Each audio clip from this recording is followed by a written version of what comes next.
at Flaster Greenberg. We are a full-service law firm based in Cherry Hill, New Jersey, and Philadelphia, along with satellite offices in Wilmington, Delaware, New York, and Florida, and I think soon Princeton, New Jersey as well.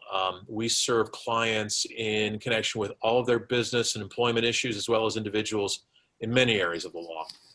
So today, the panel, as you can tell from the the materials, will address several issues relating to business restructuring and bankruptcy. We'll discuss resiliency planning and how to determine if bankruptcy or another workout option is the correct choice for your company. We'll be talking about the current status of the CARES Act and the Paycheck Protection Program. And then finally, we'll address some issues to keep in mind if you are doing business with someone who's experiencing financial challenges. Now, I'm going to go into the introductions for the three of us that are on the panel, let you know a little bit about what we do. My practice focuses on bankruptcy, debtor and creditors' rights, and also commercial law and litigation. The type of client that I typically represent includes corporations and family-owned businesses, small and medium most often, as well as individuals in business-related bankruptcies, both as debtors and creditors. I also handle commercial transactions, including business formations and liquidations, including asset sales and purchase transactions. And obviously, when necessary in representing this type of client, I do litigate these matters, commercial matters, in both New Jersey and Pennsylvania, in both state and federal court on behalf of these clients. Also presenting today is Damien Tancredi. Damien is a shareholder in the bankruptcy group at Flaster, and his practice is focused on representing Chapter 11 debtors, creditors, court-appointed trustees in South Jersey, Pennsylvania, and Wilmington, Delaware. Damien frequently advises businesses on matters involving workouts, commercial litigation, and corporate matters as well. And then finally, Bill Burnett concentrates his practice on workouts and bankruptcies and reorganizations as well. He's a member of the Flaster's board of directors and also serves as the ethics attorney for the firm. He's an adjunct professor at Temple Law School and counsels debtors on the advantages and disadvantages of Chapter 11. Bill has a wide range of representation in this field. It includes financially distressed companies, creditors committees, trustees, plan administrators, secured and unsecured creditors, landlords, equipment lessors, and asset purchasers. So as you can imagine, the focus of today is really a result, a lot of it is a result of the pandemic that we're experiencing now. COVID-19 continues to take a significant financial toll on nearly every business across all industries throughout the country. While the government has acted to provide relief to many businesses, including through the SBA, this relief is really just a short-term bridge to financial stability rather than a long-term fix-all or solution. The effects of the pandemic are substantial and far-reaching and have been ongoing since obviously the middle to late part of March. It is of particular concern to those of us in the restructuring field, as so many business owners are turning to us for help in managing through this crisis, whether they seek assistance in pandemic resiliency planning or seeking protection under the bankruptcy code. The three of us have spent most of our careers advising businesses on a whole array of issues that have confronted them. The curtailment of work due to the pandemic, it's certainly a unique occurrence, but dramatic effects on companies by outside forces isn't new. So we proceed in instructing our clients based on those experiences and strategies moving forward to assist those clients in getting through this crisis. As Ben said, during the program, if anybody has any questions for any of the panelists, feel free to use the chat feature on the screen, and then or send it to me, send it to the panel, and we'll do our best to address it. However, since we have a relatively small group, I'd like to get a feel for who's in attendance and what are the issues that most interest you. So if anyone would like to, I don't know, I don't want to go around the room and pick people out or put you on the spot, but at this point, would anyone like to volunteer, a specific interest that they've got in some of the issues that we'll be covering. And feel free to unmute your phone, your speaker, so that you can at least convey that to us. Hi, it's Mark Danick. I just, I have kind of an interesting client. It's an entertainment venue in Philadelphia. And, my plan of reorganization is due in October. And with Philadelphia, completely, shut down for events through at least February 2021, I'm really struggling how to figure out how to put together a plan, of reorganization when, I really, me and the client really are struggling to figure out a way to basically reorganize when, shows aren't booking. He has no revenue coming in. It's one of those things that we, ultimately may just simply withdraw and let the chips fall where they may. So that's just, one current issue I have that would be of interest to me. Thank you. All right. Sure. Thanks. And we'll cover some of that too in the next segment of what we do.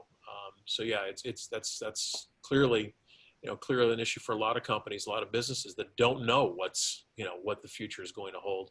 Some can, some have reopened on a limited basis, but yeah, it's a really good issue. Anyone else interested in sharing? Sure, I'll go. Be happy to go. My name is Elizabeth Whitco. I am with Drucker and Giacometti, and I'm on the liquidity and restructuring team at our firm. So I'm really looking forward to hearing your input today. We take the cash flow and accounting perspective on liquidity and restructuring advice. So that's what we bring to clients. Oh, great, excellent. Anyone else? Okay. All right. Hi. This is Rochelle. Can you hear me? Yes. Yes. Okay, perfect. Hi, this is Rochelle Payne. I have a consulting practice, and one of my business development funnels is strategic partnerships. And I'm interested in learning how to protect myself if I'm in a JV where the other partner doesn't manage their business well. So I would be able to be protected so I can continue, have business continuity. That's what I'm interested in. Okay, great. Yeah, and we'll touch on those issues towards the end of our program. What to do if you're working with someone who's got some financial issues, and what things that you should consider, things that you should keep in mind if that becomes obvious to you. All right, anyone else? Okay, Ben, you want to go ahead and hit the next slide? All right, this is our legal disclaimer. We'll keep that up for about 3 seconds and move on. All right. I'll open with pandemic resiliency planning for businesses. As the economic crisis continues to affect all businesses, what we've been doing and must continue to do as counsel is assess and then confront the economic impact on our clients' companies. The first step is something that we refer to as pandemic resiliency planning. Understanding that each business is unique and has different needs and goals. Some sell goods, some others provide services. But what's not unique is that they're all confronting basic challenges brought on by the pandemic. So what can we do to formulate and assist with this plan? Next slide, please, Ben. First, certain steps are not only wise, but required, specifically of officers and directors of a company, to fulfill your fiduciary duty to the company. Your duty is to make informed decisions in good faith and in the best interest of the company.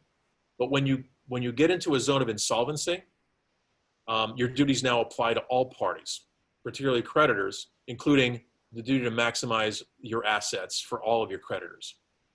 And specifically, this is a decision from the Third Circuit Federal Court of Appeals, which is our jurisdiction, just came out a little over a week ago, that gave individual creditors enhanced rights against individual officers, directors, and owners of a business who have, in the court's words, plundered a company prior to its bankruptcy filing. So it's important to keep in mind that there are enhanced responsibilities officers and directors when you get into that zone of insolvency. Next, it's important to put together a team. Who makes up the team? It's individuals who understand your labor force, your cash flow issues, supply and demand issues, and who can actually address those. For larger companies, the first step is usually the CFO, the chief financial officer of the company, or his or her team. For a smaller company, it may be necessary to bring in an accountant to assist, or some other trusted financial advisor. Even a sole proprietorship needs to bring someone on that they can count on to assess and review the company's cash flow and projections.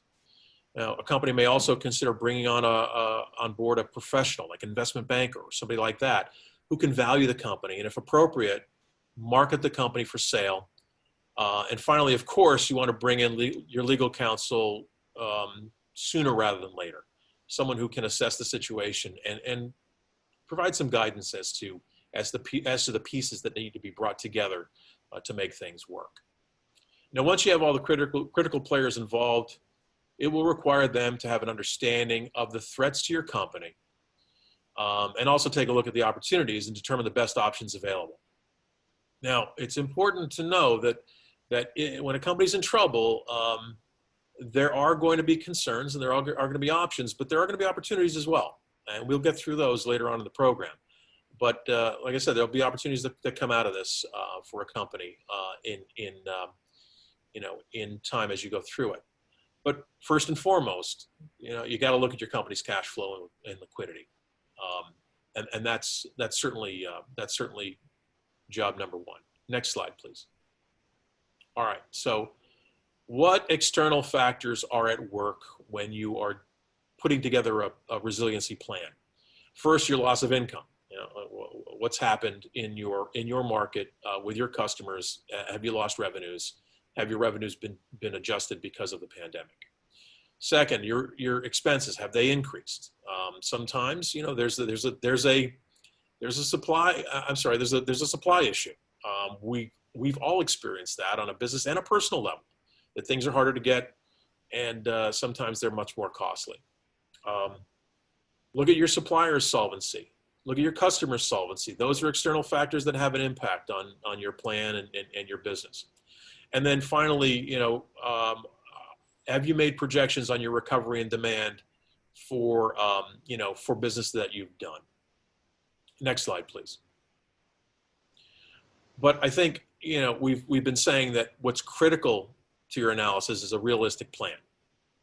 It's important for business owners to understand what's going on so they can prepare for the reopening of the business if they've been closed, or the adjustment of revenues if they've been downsized. So how's that going to happen? How do they plan for that?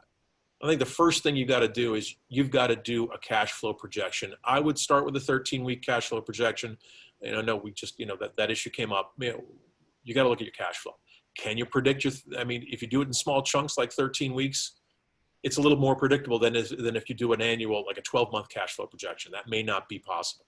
So do it in small chunks. Start out with a 13-week cash flow. If you can expand it to 26 weeks, that's great. If you can count on those things, that's wonderful. But put that cash flow projection together to see what it is you can expect, and take some cost-cutting measures. And it's like a triage process. Look at your labor force. What are some what about your labor force? What adjustments need to be made or can be made? If you laid people off or people have cut back on hours, will everyone come back? What reduction in labor force can be made? Then another thing to do is take a look at your contracts. You've got contracts with different parties. You've got contracts with suppliers. You've got contracts with customers. Look at your contracts and determine if it makes sense to cancel these contracts, and what the consequences may be if you do terminate or cancel the contracts. Also, look at your facility agreements. Can you decrease your workspace? Most of us are working remotely, and so most of us have had an opportunity to take a look at our workspace to see if we can modify that. Can we modify our leases? Can we cut back on space? What can we do in that regard as well? But the idea behind all of this is that, again, it's a triage process. We want to make sure we can maintain a positive cash flow. Next slide, please. All right, so without a precipitous event, How can you use this time to your advantage to plan wisely? What I mean by a precipitous event, there may be triggers that cause a business to make decisions before they're really even ready to make them. There's a lease default, and your landlord is threatening termination or eviction. That's something that may accelerate this timetable. But if it's not, if you don't have that event in the near term, use the time. Take a look at the contracts, check for trigger events, review the reps and warranties, review the financial covenants, review the notice issues and grace periods to determine whether you're taking full advantage of what those contracts have to offer. Take a look at replacing suppliers with others that are better alternatives. Again, take a look at your space and see if there's better space available that you can get into without causing too much business disruption. And you want to obviously take a look at business interruptions and making sure that you're not suffering those as a result of what's going on outside. Next slide, please. There may be help available. In our next segment, Damien's going to take you through what's available and what may be on the horizon under the CARES Act and the PPP. There are other state-sponsored programs. I know Philadelphia had a program. New Jersey just rolled out a program, I think, yesterday. For, I think it's called micro businesses. They've had a small business under the NJ EDA, Economic Development Authority. But look at what programs are available. I can tell you that for certain companies that were experiencing difficulty, some of these programs have been really valuable in keeping those businesses afloat and operational. Next slide, please. But, owners must be cognizant that any analysis may lead to the conclusion the company will not be able to survive the loss. That's especially true if companies were struggling before the pandemic. Taking on additional debt, even at low interest rates, may not be enough. But the goal should be, looking at and deciding whether the company can survive without a bankruptcy filing. Can deals be made with landlords, lenders, et cetera, to keep the company going through the difficult time? Is a workout with your landlord possible? Can you renegotiate your lease? Is a workout with the bank possible? Can you enter into a forbearance agreement that allows you to some relief on your bank debt? Forbearance agreements with lenders are possible at this time. I mean, they're feasible, as are restructuring agreements with your landlords. We've also done something that we refer to as a plan of composition. It's a non-bankruptcy workout option with large creditors. That's sometimes an option, but that gets a little, problematic. Excuse me 1 second. Go ahead. I lost something. Is everything normal with everybody, or? We lost the slide. We lost the PowerPoint. Yeah, it's no Okay. share screen. Hold on 1 second.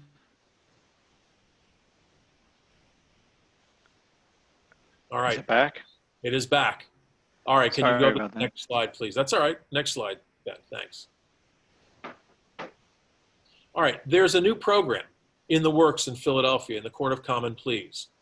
And it's basically, it's a bankruptcy alternative, and it's a pilot program. It is just getting underway. No cases have been assigned to this program, but it's basically a non-liquidating receivership. Most receiverships, as you probably know, if it's the non-bankruptcy equivalent to a liquidation, a receiver is appointed to liquidate assets and pay creditors. This would basically be a non-liquidating receivership. Who's eligible? Any for-profit or non-profit entity with a principal place of business in Philadelphia that ceased to conduct a substantial portion of its operations due to COVID-19.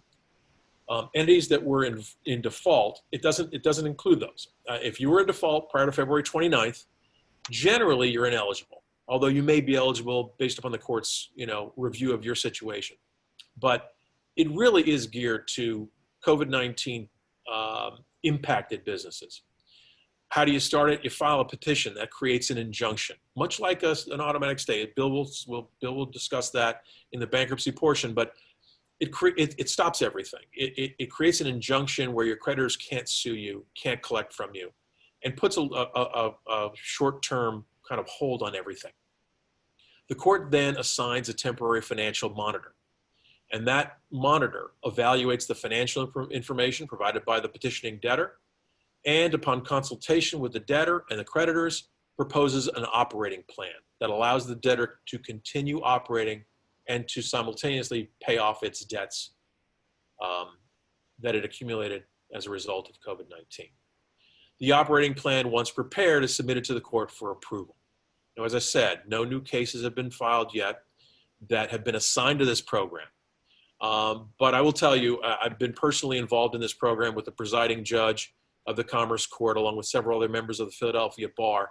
And so we're actually formulating the rules as we speak, and we hope to have a test case assigned in the very near future. And we'll have a lot to say about that and have more information about that. So it's interesting, and I'm excited to be part of that program as it gets underway. Now, next slide, please, Ben. If none of these measures work and bankruptcy is the best option, then businesses can file. Bill Burnett will address Chapter 7, Chapter 11 filings, and the new Subchapter 5, which is a part of Chapter 11 that's specifically geared to small businesses and relatively new. Interestingly, that was passed back in February, but it's been adjusted under the CARES Act. But those are the options for businesses if a workout has no other option other than a bankruptcy filing. Next slide, please.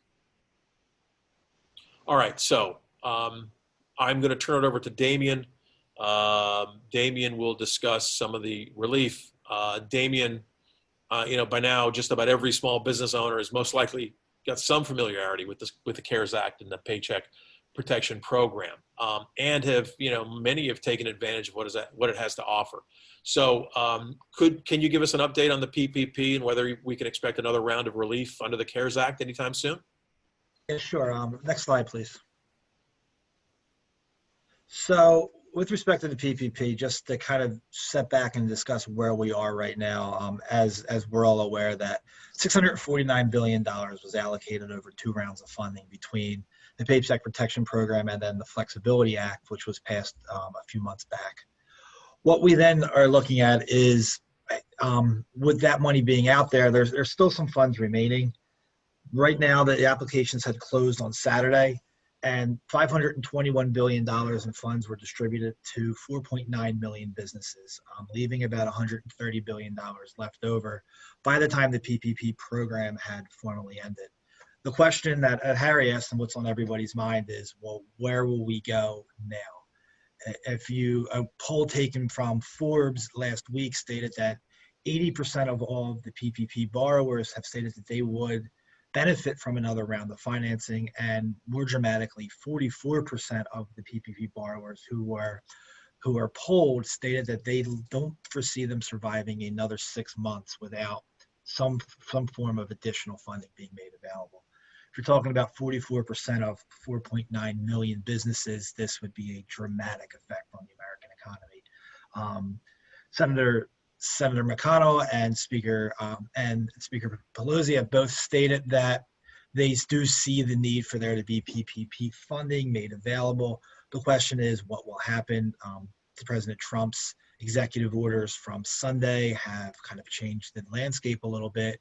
And I saw across my desk today an article from the Washington Post, basically from this morning, stating that Donald Trump doesn't really think the deals are going very well and might have fallen apart. That kind of leaves us really kind of in the lurch as to what will happen with the PPP funding. More pressing right now for a lot of people, or equally as pressing, is, well, we've all received money from the PPP program, and how do we make sure we don't have to pay it back? As everybody is likely aware, the significant part of the PPP program were forgivable loans, and the process is how do you have those forgiven? Now, if we go to the next slide, please.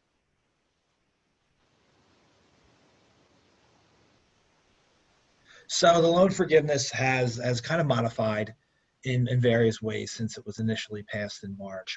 Now you are entitled to have up to 24 weeks of eligible expenses forgiven, and those eligible expenses are still quite the same. You know, their payroll, their payments on rents and mortgages, and payments on existing utility service. Really, new debt undertaken is not eligible for the PPP program, and there's still the proportional reduction for full-time employees who are not retained. But importantly, there have been new guidelines on what would prevent an employee who's not retained from being disqualified or disqualify a portion of the PPP forgiveness. Next slide.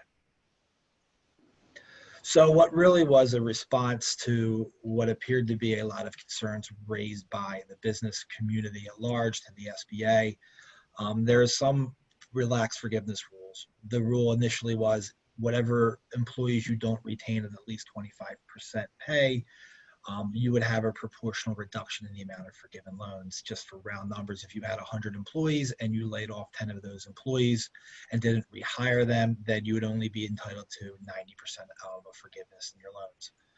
What happens now in the Flexibility Act is that there's now no exceptions that will state an employee who may have been laid off or not rehired won't qualify to reduce the loan forgiveness portion. And that's if you're unable to rehire employees based on social distancing rules promulgated by the applicable state or the federal government. If you can show that there's a lack of qualified employees in that particular work pool in order to fill vacancies that you may have or to replace employees that were laid off. Or very importantly, if there was an employee was offered his or her job back under similar conditions for similar pay and refused to take that job. That is a big concern and was a large concern based on the fact that some employees are making more money than they were actually being employed with the $600 federal subsidy to unemployment that was occurring up until July 31st, and the potential now for another $400 per week subsidy based on President Trump's executive orders from Sunday. Next slide, please. So there's some other notable features that are still existing that just should be brought up for the forgiveness portion. You know, a minimum of 60% of the money of eligible expenses still needs to be paid on payroll. The full-time employees must be rehired by December 31st of this year. The maturity date for SBA loans is now set where it would be 5 years from date of receipt of funds for any loans that were received or any funds received after June 5th. Loans that were received prior to June 5th had a 2-year maturity, and the interest rate is still set at 1%. So the SBA had opened its forgiveness portal last week. So you would be able to go online, try to start the forgiveness process. The initial gatekeeper of those processes is going to be the actual SBA lender. You can expect to probably see some significant delays in the process of getting your actual loan application or your forgiveness application finalized and approved by the SBA. But fortunately, the SBA has also promulgated rules that say that no borrower will be responsible to make payments while the SBA is pending a decision on forgiveness, provided that your application for forgiveness is received within 10 months of the day you receive the funds. So as long as you get the application in process, if it's sitting there for a little while, you still won't have to pay any part of the potentially forgiven funds.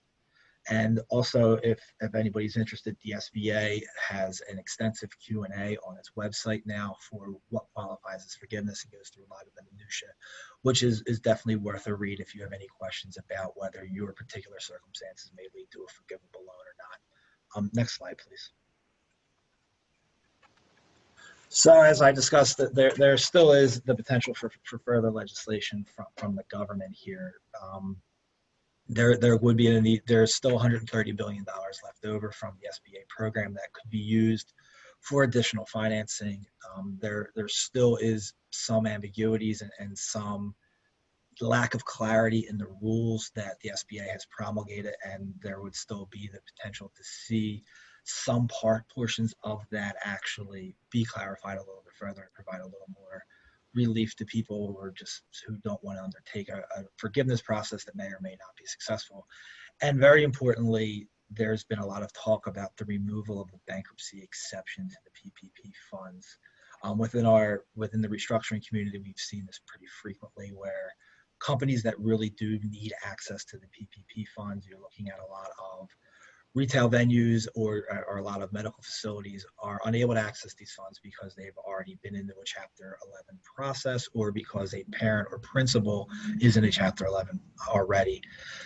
This is it always seemed like an extrajudicial approach. The SBA rule that prohibited these funds was created by the SBA. It was never part of the CARES Act. And there was considerable litigation across the country where numerous debtors had actually filed suit against the SBA in bankruptcy courts in Texas, Delaware, Pennsylvania, California, with mixed results based on this one prohibition. The new rules, which were passed by the House, would actually would remove the bankruptcy exception entirely. What's going to happen with that is a little up in the air still, but it's something definitely to look into, and it could provide a significant amount of relief to companies that really do need it. Harry mentioned a little bit earlier that there's other additional aid available, and that the Federal Reserve has its Main Street lending program, which either could supplement or be a replacement for these PPP loans. This provides between $250,000 and $300 million in 5-year loans. These are more traditional loans. These are senior secured loans. These loans are tied to the LIBOR rates. It's LIBOR plus 30 basis points, and it's amortized at 5 years with 3 repayment deadline, 15% at year 3, 15% at year 4, and 70% at year 5. So this would be an avenue for maybe some employers who did not qualify for the PPP loan if they had more than 500 employees, or if for whatever reason the PPP funds were not available to them, or they wanted to go with more aggressive financing. This money is made available. The Pennsylvania Department of Community and Economic Development has a number of grants and loans available on its website that you should probably want to look into. There's, similar to what New Jersey and what Harry mentioned, there's micro grants, there's medium-sized business grants, there's loans under favorable conditions. And also there's a Pennsylvania, what's called the PA 30-Day Fund, which is providing grants to some small businesses. Just if you were to go to their website, there's an application process, and that would be full grants that are looked to be charitable, but they potentially could shore up a little bit of shortfalls in the process. Next slide, please. Damien, before we move on off the CARES Act, I mean, you mentioned a couple of times President Trump's executive orders that were entered on, or that were signed on Sunday. What effect do those executive orders have on the PPP? I mean, and the future litigation, legislation, whatever's coming down the pike under the PPP. What do those executive orders have to do with that? Any impact? Yeah, the impact's going to be substantial. And the short answer, Harry, is that we have no idea right now, because what I've been reading, and I've been trying to kind of understand what this effect will be, is some people are saying that these executive orders are unconstitutional and will either lead to litigation or will bring the Democrats and Republicans to the bargaining table with the White House to see if they can reach a deal. There's significant questions regarding the constitutionality of these executive orders, and these executive orders don't effectively impact the PPP. They go to student loans, they go to payroll tax deferrals, and they go to this $400 per week unemployment supplement. But those were major issues that needed to be hammered out and were bargaining chips in the next round of relief aid process, which some parties have said they could end up seeing this whole process be deferred now, given the fact that the extreme urgency of the student loans and the unemployment supplement have kind of been addressed. Other parties have anticipated that there will be litigation filed. The Democrats are probably not going to file the litigation for political reasons. Secretary Mnuchin basically dared them on Meet the Press to try to do so. There's other special interest groups that I thought might have filed suit, maybe senior groups or maybe groups of governors. But given the political issues and those, I haven't seen them yet. And frankly, it's Thursday on an executive order that was signed on Sunday. I would have expected to see that by now. So you might see the communications and negotiations regarding the PPP Act stall based on the fact that people are going to see if this under this unemployment supplement, these executive orders are a Band-Aid to the immediate need, or it could bring parties to the table in order to see if there really is going to be rooms to make a comprehensive agreement that would go through the traditional legislative process. Mhm. It's interesting. It's really up in the air right now. Okay. All right. Thanks. Thanks, Damien.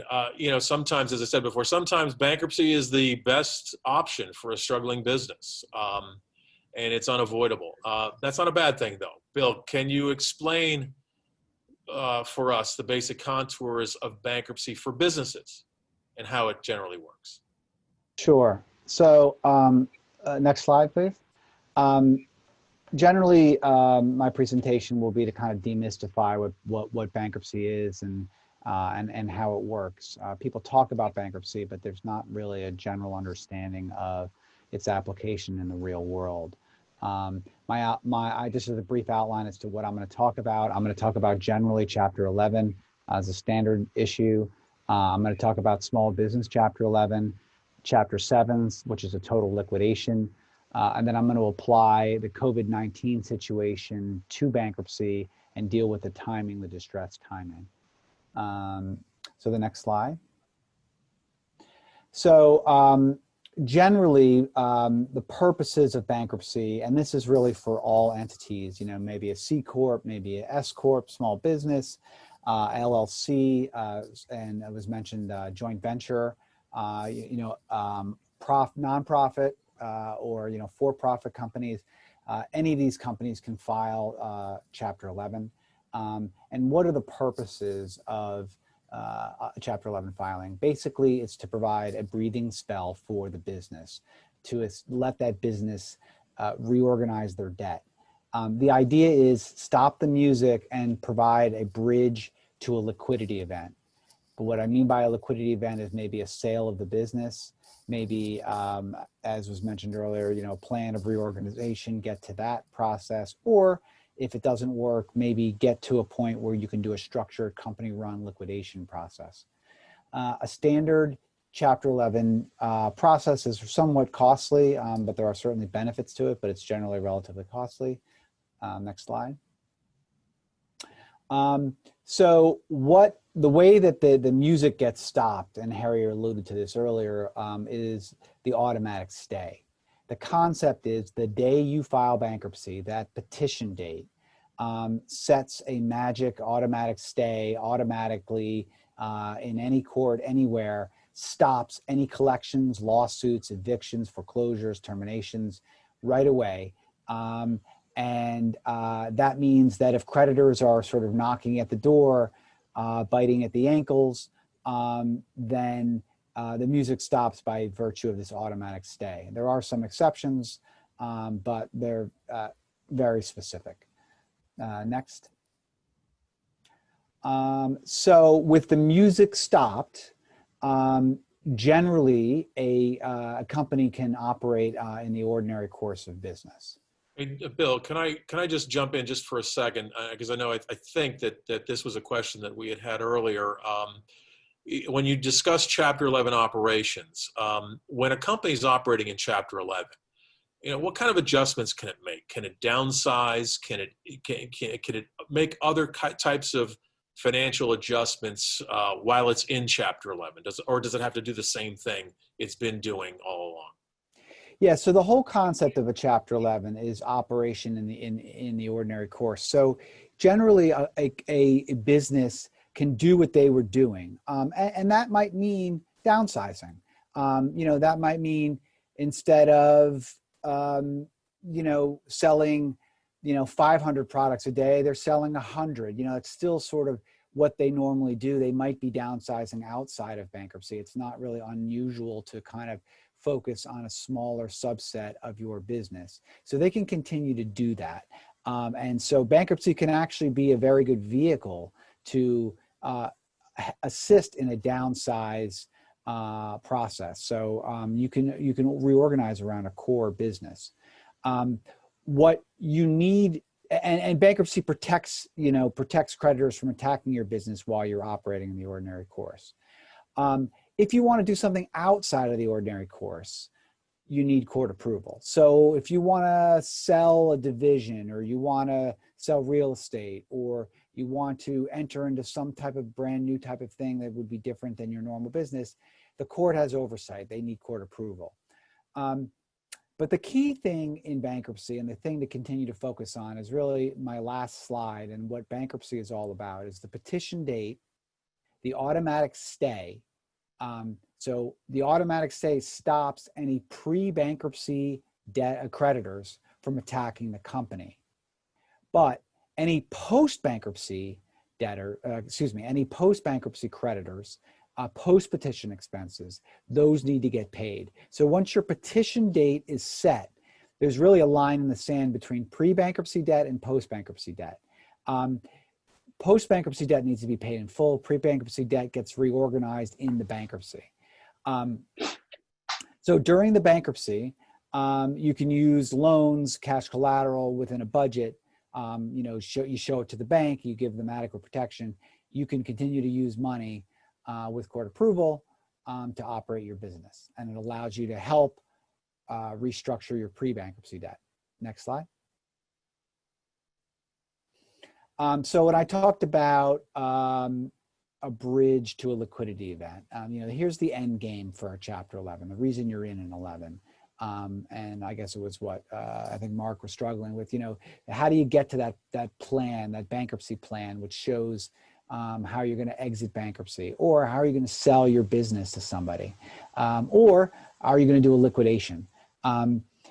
As part of that, what bankruptcy really allows you to do is it takes those pre-petition debts and it allows you to pay those claims in the order of the priority provided in the bankruptcy code. So not every creditor gets paid, equally. It depends on what priority you are in the process, and you get paid depending on what priority you get.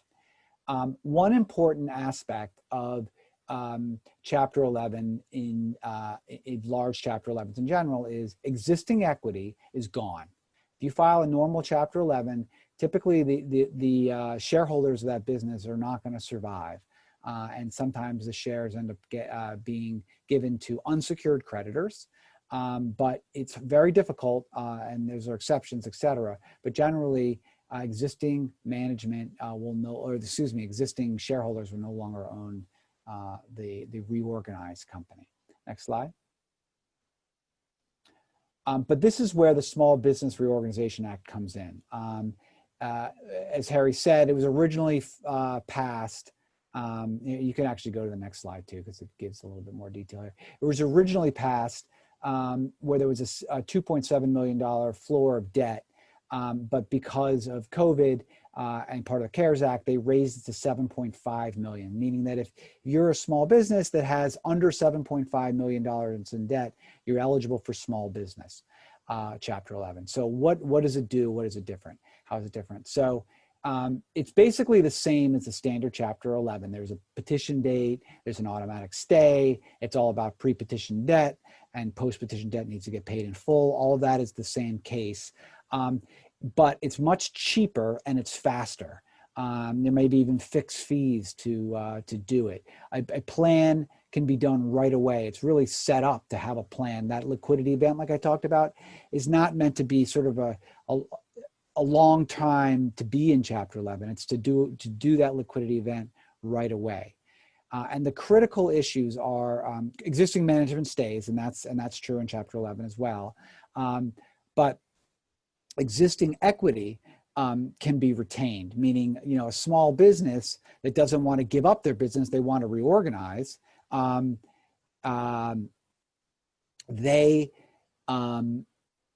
get to keep their equity and they get to come out. Now there's no creditors committee and there's no trustee, so it's really existing management that's getting involved. Next slide, please.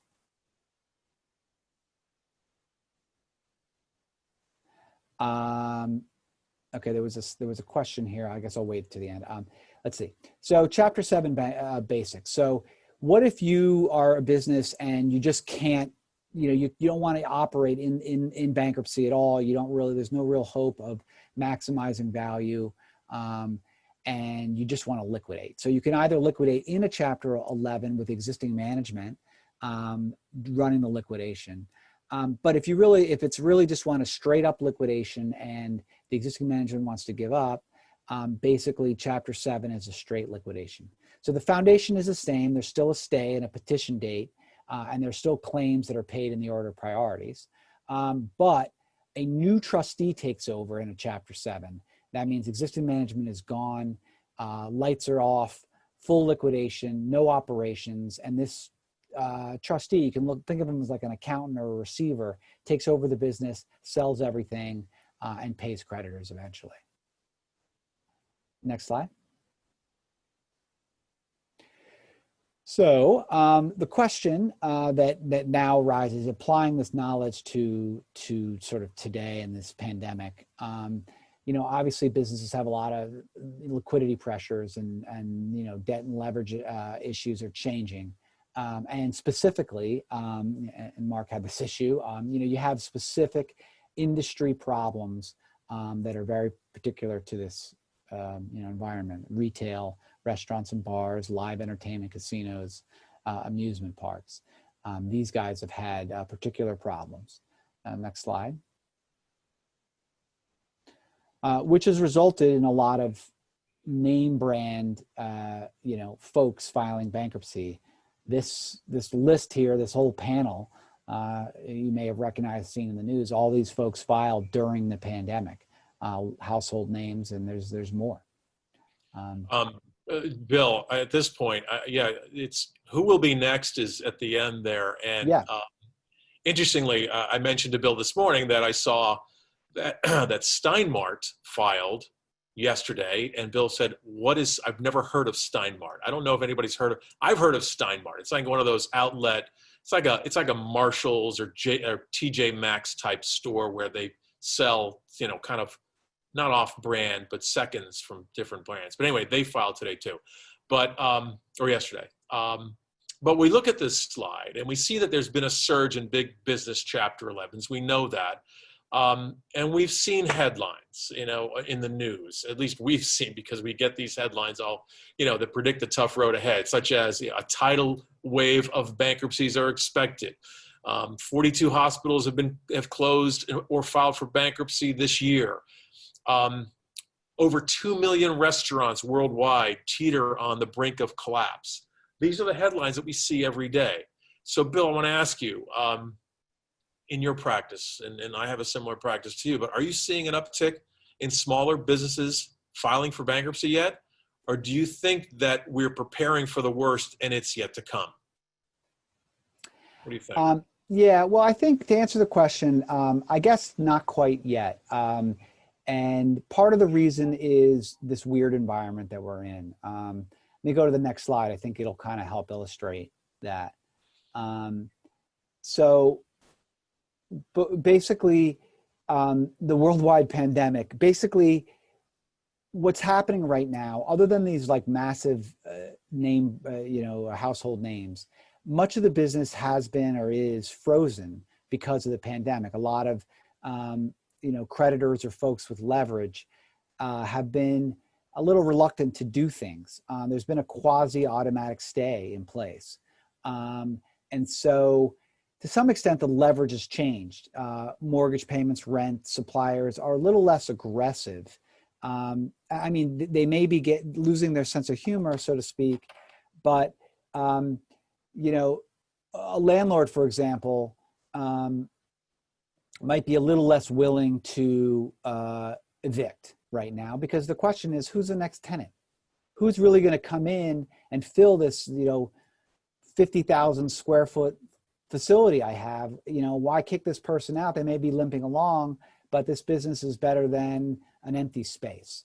And so to answer your question in a long way, some of those, I think more bankruptcies are yet to come because there is a lot of space that businesses have to negotiate here that has not forced the hand of a business. It has not forced them to file bankruptcy. And so, there hasn't been that many non-household name filings, as they're actually down significantly because of this slide exactly. They are down because folks are not forced to the table because there isn't being placed as much pressure on them as typical.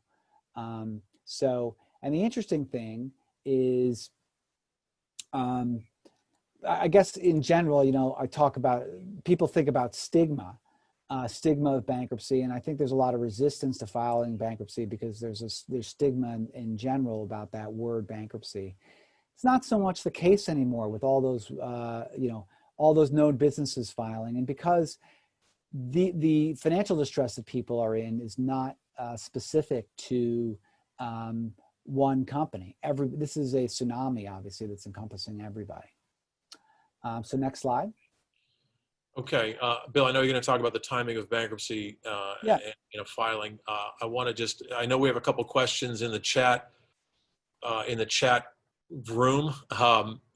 If those folks don't mind, I think those are good questions. We want to answer them, and we'll hold those two questions for the end because I know one goes back into something that I was discussing earlier. I want to elaborate on it. So, but you're talking about timing of bankruptcy and why is the timing so important? Why is it so important as to when you file?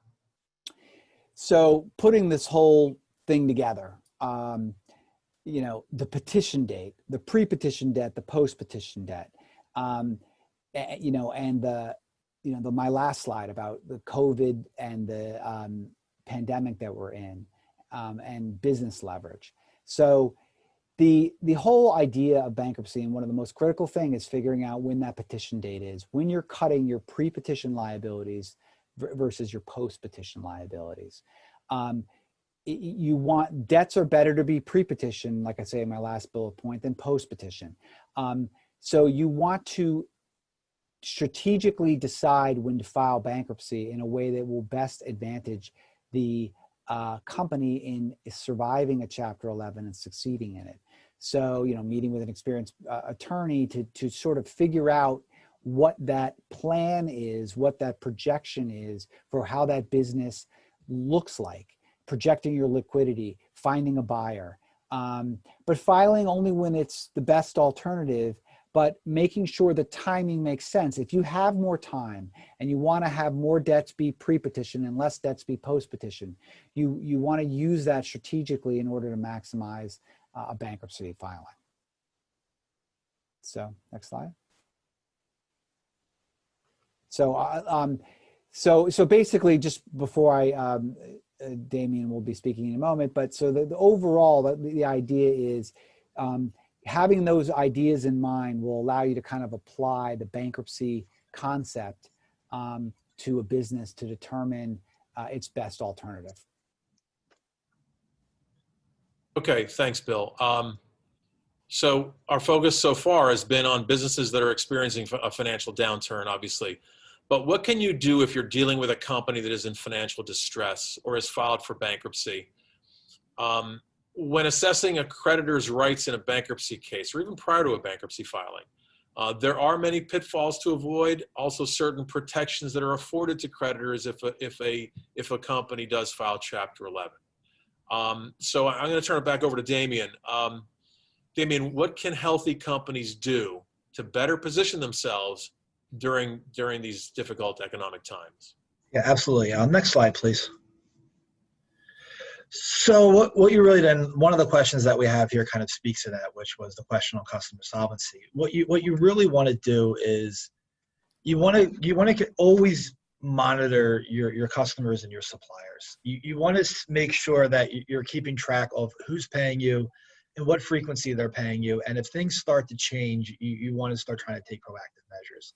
So if you're talking about your customers, if you have customers who are consistently paying you within 30-day terms and you're starting to see now that the customers are paying you 45, 50, 60, 70, 80 days out, that should start to raise red flags to you. If you're starting to see customers that are either dramatically increasing or decreasing what they're purchasing from you, should start to raise flags.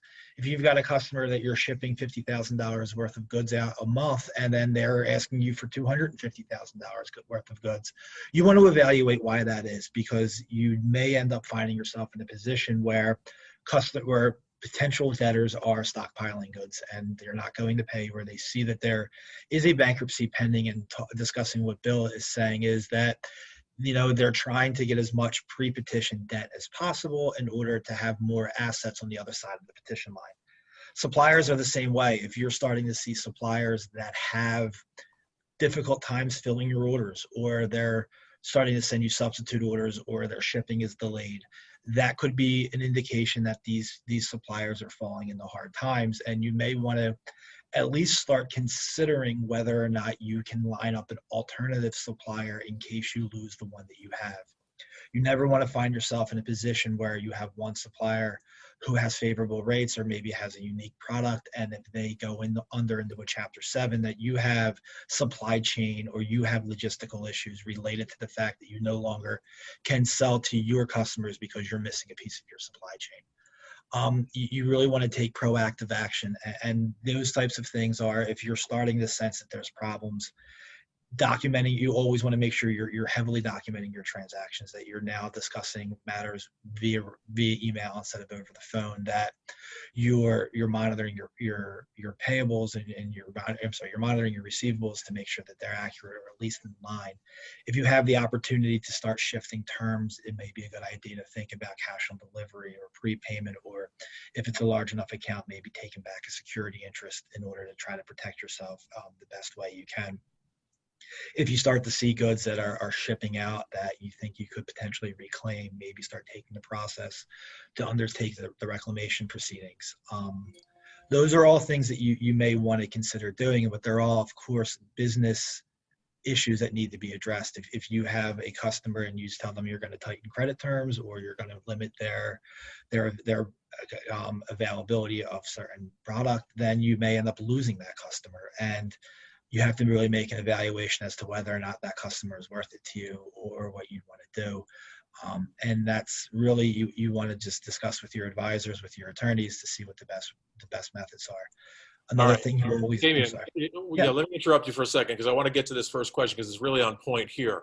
Yeah. The first question that Diane asked on customer solvency. She said, I want to understand how many days of operating cash my customer has. Is there a resource for that information?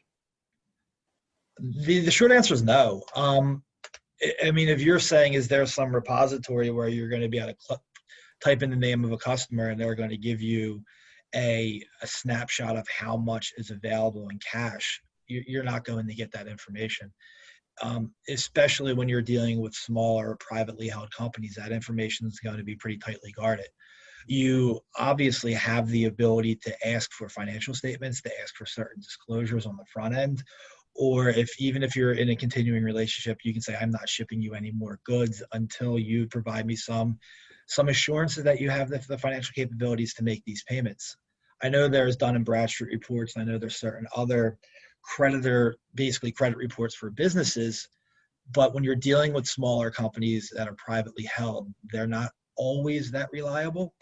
And you really have to take that information with a grain of salt. Another thing you can do to look at liquidity, and it's quite easy, is to look at where they're incorporated and start pulling uniform commercial code statements that may be filed against those individual companies to determine if they're secured debt.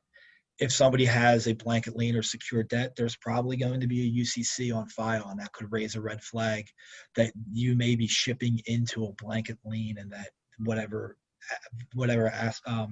remedies may be available, whether they're reclamation or whether just your simple right to sue and get a judgment, could be greatly impaired by the existence of the secured creditor whose rights would prime yours. But also on the reverse of this is there may be opportunities out of all of this. If you find yourself a company that's fortunate and that was able to maintain liquidity either through good business planning or just by having a pandemic resilient company, you may find yourself in a situation where you could find that your customers or your suppliers may be emerging from bankruptcy or even a workout with a better balance sheet and more cash available in order for them to try to expand their business or to restructure, and they may want you to be a part of it. Also, you may be able to find yourself in a situation where there's a bankrupt debtor that you may want to purchase, that you could consider purchasing the assets of that debtor, or maybe the company as a going concern if it's a strategic fit. What bankruptcy allows you to do is, as a buyer of assets, or even as a company, you are able to find yourself in a situation where you're buying assets which are completely unencumbered by any prior liens or encumbrances, which could be very helpful and provide a lot of peace of mind. If you're going to buy a company out of bankruptcy, you don't have to worry about legacy debt related to that company. Legacy debt related to that company. So if you see this coming along and you see a supplier, or you see a competitor even in bankruptcy, it may be worthwhile to take a look to see if there's a way you can have a synergistic approach and maybe expand your business. The next slide, please. So we also want to consider basically just a few things from different angles, and I've considered these four segments and looking to see what you would do if you had a customer, if you had a supplier, if you had a landlord, if you had a tenant file bankruptcy. And if you have a customer file bankruptcy, which meaning you're a vendor and they owe you some debt, you really want to, as I've discussed before, evaluate your potential for a reclamation claim. They're very short in duration, and a lot of times they don't work with debtors filing bankruptcy because of the existence of secured debt, but it's always worthwhile to get a letter out making a reclamation demand if one's appropriate, and to see if the chips may fall in a way that's favorable to you. It's a very short window for reclamation demands. You have 20 days from the date of bankruptcy in order to get them filed, so you want to get on them very quickly. The other thing you want to do is you want to see if you can assert an administrative expense. If you ship goods to a bankrupt debtor in the ordinary course within 20 days prior to them filing bankruptcy, you're able to seek payment of what's known as an administrative expense. Administrative expenses enjoy a much higher priority in the bankruptcy code than general unsecured claims. So you do have a likelihood of being paid. In a Chapter 11 case, you would have to be paid in order for a Chapter 11 plan to be confirmed. Another thing you'd want to do is you'd want to see if you are able to convince the debtor that you're a critical vendor.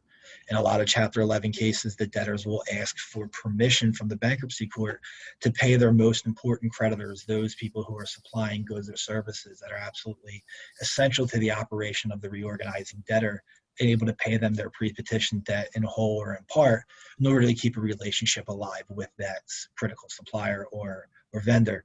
If you can convince the debtor that you are one of those, then you may find yourself in a position where you can get paid in jump priority.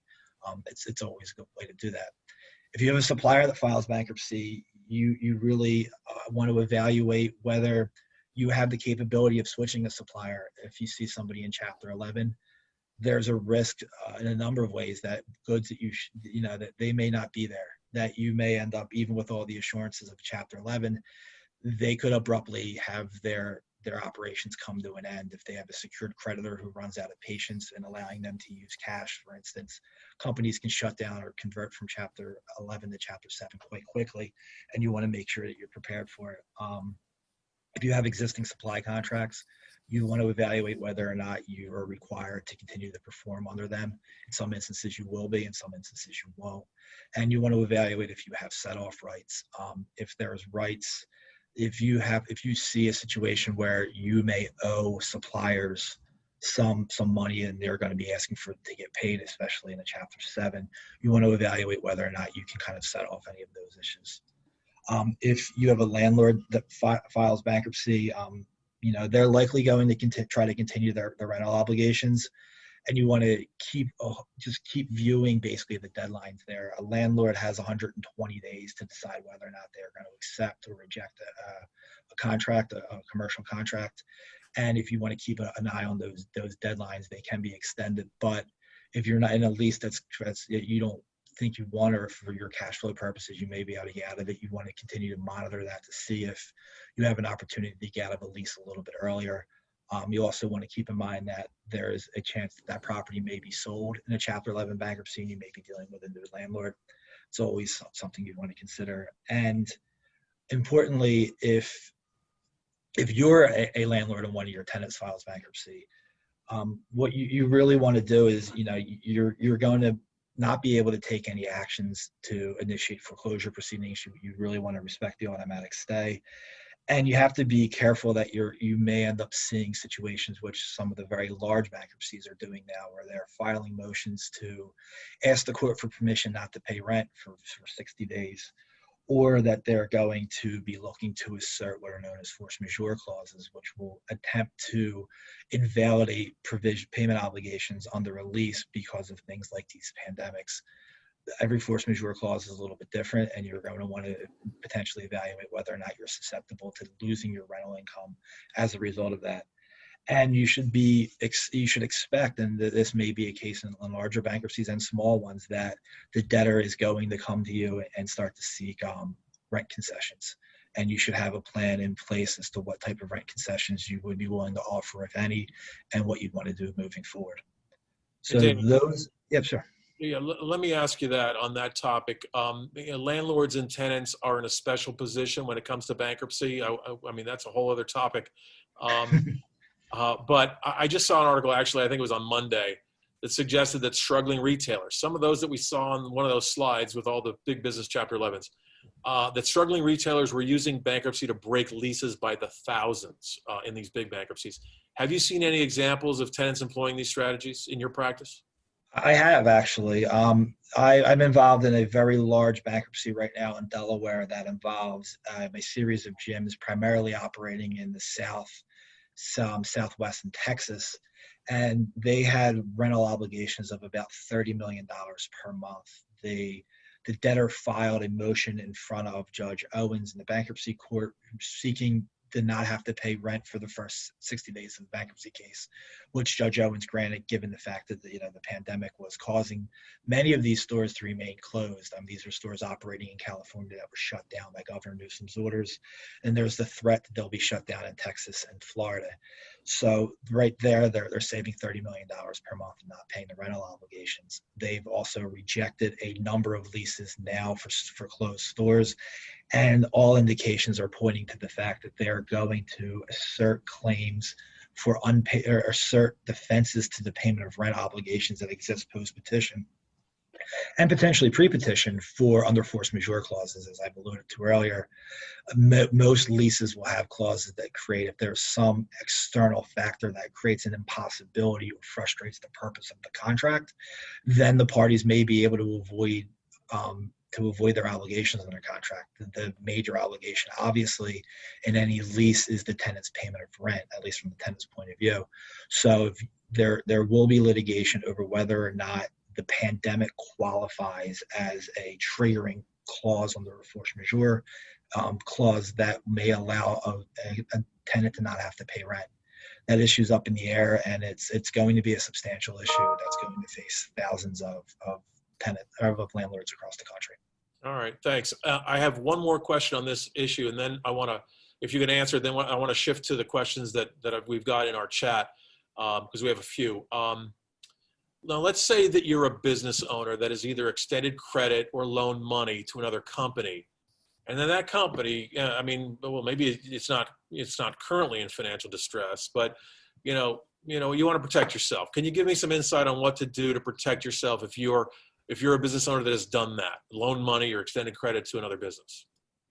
Yeah, I mean, if you've extended credit or if you've loaned money, what you want to do is, I mean, in the process of lending the money is always the best time to do it, is taking back a security interest on that property that you have, putting in certain disclosure requirements in the loan agreement or requiring certain disclosures. So you're able, and this kind of gets to Diane's point, where you're able to monitor the financial well-being of this debtor in order to ascertain whether or not they're going to make it. If you're in a revolving facility, you'd want to have borrowing base certificates that are available so you can see how much money's out there and make a decision if you're going to decrease the borrowing base or increase it. So you do want to be proactive. Obviously, security interests are great if you can get them. Before you do that, you certainly want to make sure that your security interest is worth something. Having a security interest, if there's $100 million in assets and there's $300 million in existing debt, your security interest isn't worth much. but you want to look into that to see what position you would sit in if there were to be a priority struggle at some point, and you were to look at those liens being paid. Typically, liens are paid first in, first out, and with some exceptions, if you're going to lend money to purchase an asset, then you can have a priority lien on that asset if it's a purchase money interest.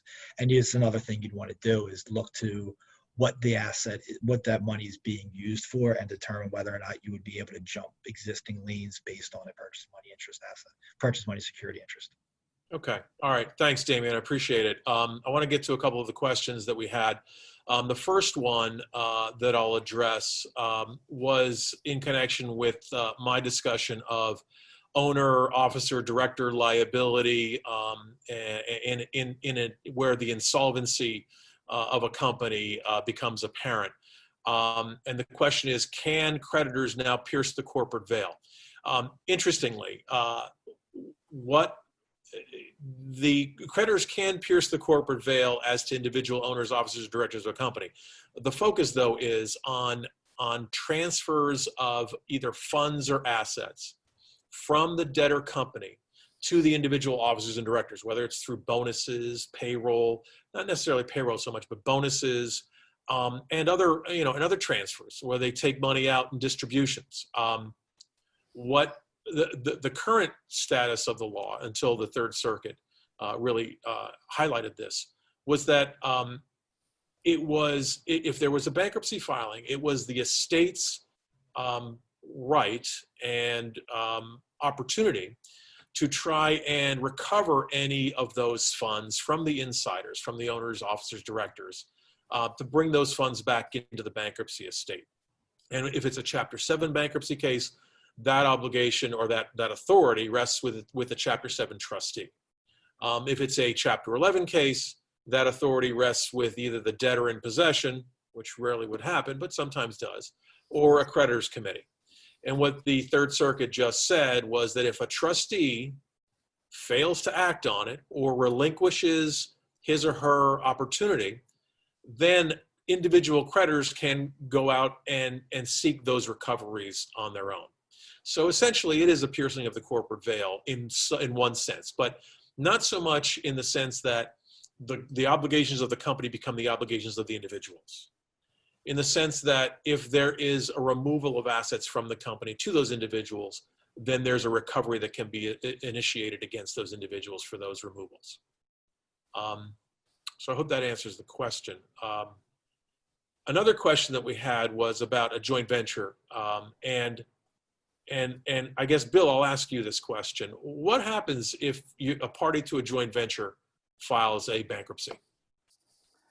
Well, I guess a couple things. I know that was asked initially. A couple things I would say, it depends obviously on whether they're trying to file for the JV itself or whether the partner is filing. And so the first thing I would certainly do is to look at the operating agreement of the JV and determine the impact on a JV partner filing on the JV structure. If it's the JV itself, there is definitely going to be authority issues about whether or not one entity can file for the JV without sort of a group, decision, majority or however the JV is, the organizational structure is set up. But it can be a downside and it can be an opportunity depending on, again, obviously it all depends on the actual JV at issue. But there can be an opportunity really for the successful or surviving JV partner, to maybe buy out that, their partner, to take a position. There's definitely leverage points that the successful JV partner, if you will, or the solvent JV partner can do to advantage themselves in a bankruptcy process, either come out better or to protect themselves. And there's a lot of leverage points that are available in a case. Right. I know in my experience, I'm sure it's the same for you as well, that, when an entity files, like an LLC or a joint venture or a member of a joint venture files, you know, the easiest sale to make of a debtor's interest is to the other members of the LLC or the other members of the JV. So there are opportunities there. Would you agree? Absolutely. And because sometimes there's not a market for anybody other than, you know, their partners. Yeah, because it's just not, it's not a sellable interest. So I think, and from the creditor's perspective of that insolvent partner, they're going to want to try to get some value out of that partnership. And so that might be the way to do it. Okay. All right. Any other questions anyone wants to either throw into the chat or just, you know, unmute your phone, your speaker and ask loud. I have one, please. Sure. Can I go? Yes. John Finley. I'm with BB&T, now Truist. So from a banker's perspective, and I know this is probably something we all know, but a filing for bankruptcy is an event of default. So it's likely you've already been talking to banks, your debtors, or your creditors, I should say, and debtors, and they probably already know that things aren't great. The point being that just keep in touch with your banks because we're all in this together, obviously. My question is to Bill, the post petition. I mean, the post filing. Yeah. It seems as though they obviously have the advantage of getting paid before the pre-petition folks. And I know nothing's fair in business, but how does that happen?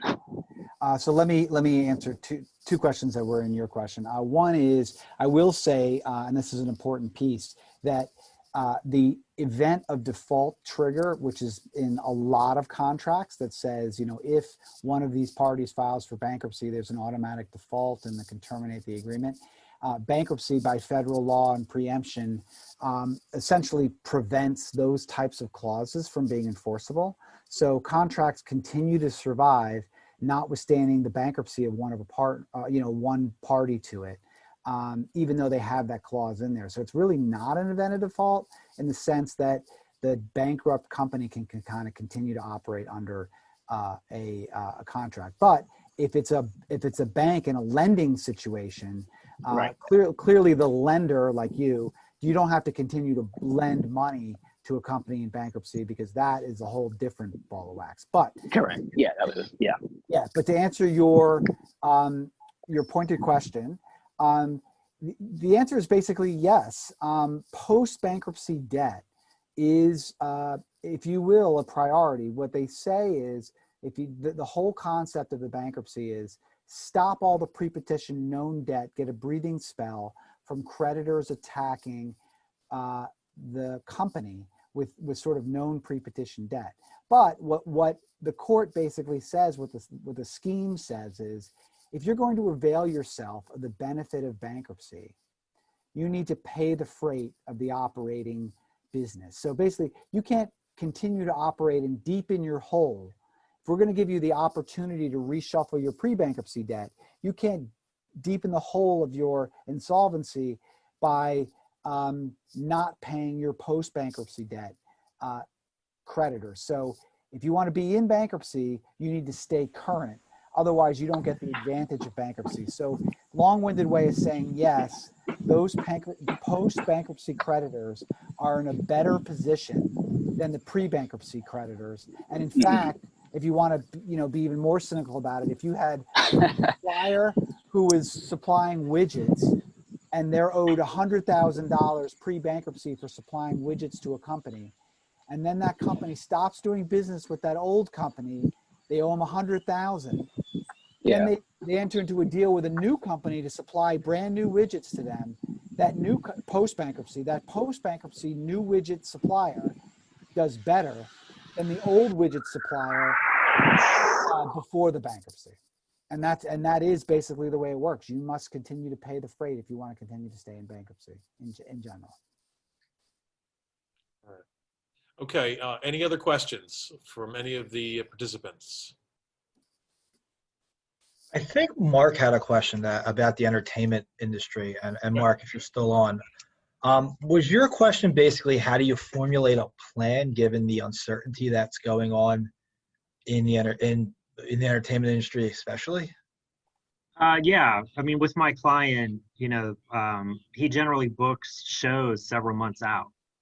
And, with Philadelphia at least shut down through February 2021, I mean, obviously he doesn't have any bookings or really any, say solid way to make any sort of projections as to, how to handle old debt as well as, formulate a plan to move forward. And we're kind of, at a stopping point, really. Yeah, I experienced something similar to that. I had an individual Chapter 11, and in order for me to confirm a plan, I needed to show that he was going to have assets capable of, obviously paying into the plan. And the problem that he faced was he owned equity interest in a lot of companies that were severely affected by the pandemic. So I had a difficult time showing a feasibility.